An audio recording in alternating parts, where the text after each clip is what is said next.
Šių metų rudens orai ne visuomet žemdirbiams leido laiku pasėti žiemkenčius, todėl pasėliai labai skiriasi.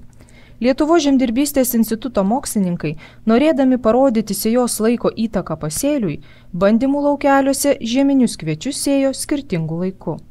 Žemdirbiai turi turėti omeny vieną dalyką, kad mūsų šalyje vėluot su rudens sėja negalima.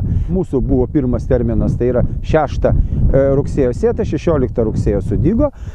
Toliau mes rugsėjo pabaigoje 29 pasėjom, sudygo per spalio vidurį ir pasėjom spalio 6 dieną. Paskutinį siunta atėjo ir išdygo 2 lapkričio. Jeigu pasėjo žmonės ankstyvas europinės veislės, kur jos anksti pradeda augti labai.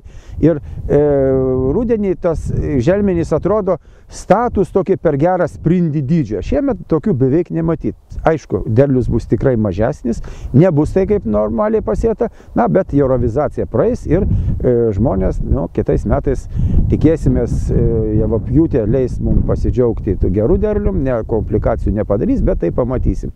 Pasak mokslininko, žemdirbiai neturėtų atidėlioti sėjos ir žiemkenčius būtinai pasėti iki rugsėjo pabaigos.